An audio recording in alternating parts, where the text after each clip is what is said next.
रावण अपने समय का सबसे बड़ा विद्वान था, जो कि राजनीति और शासनकाल में माहिर था।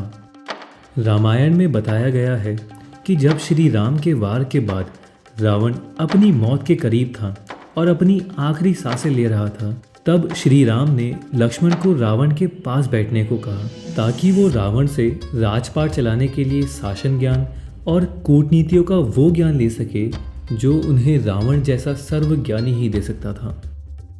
लक्ष्मण अपने बड़े भाई की बात मानते हुए रावण के पास गए और उनके सर के पास खड़े हो गए, लेकिन रावण कुछ नहीं बोले।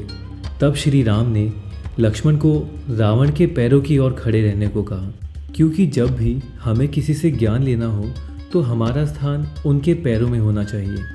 ये सुनने के बाद लक्ष्मण रावण के पास गए और इस बार उनके पैरों के पास खड़े हो गए। फिर आखिरकार रावण ने लक्ष्मण को जिंदगी में सफलता के 3 रहस्य बताए।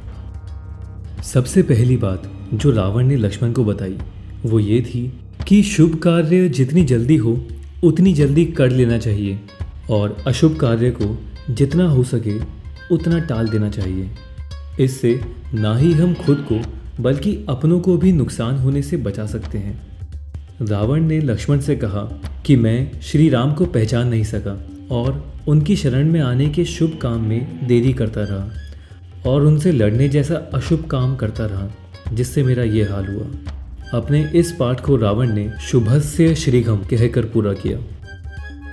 दूसरा पाठ जो रावण ने लक्ष्मण को दिया वो था कि कभी भी अपने प्रतिद्वंदी को कमज़ोर मत समझना, कभी भी नहीं।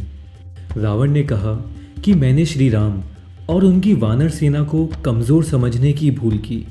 यहाँ तक कि ब्रह्मा से अमरता का वरदान मांगते वक्त मैंने ही उनसे कहा कि मानव और वानरों के अलावा कोई मेरा वध ना कर सके, क्योंकि इन दोनों को ही मैं मामूली और कमज़ोर समझता था, जो कि मेरी बहुत बड़ी भूल थी और इसका परिणाम तुम्हारे सामने है।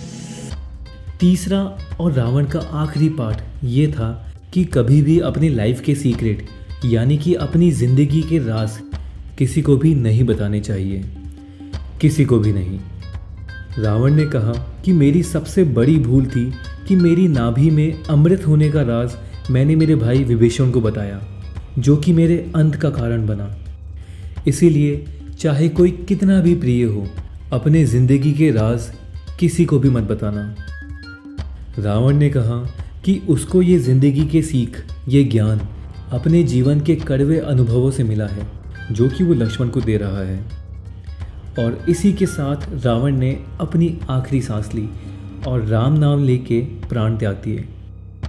रामायण भले ही सत्य की असत्य पर विजय की एक गाथा हो, लेकिन आज भी उनका हर एक पात्र हमें जिंदगी की कोई ना कोई सीख देता है।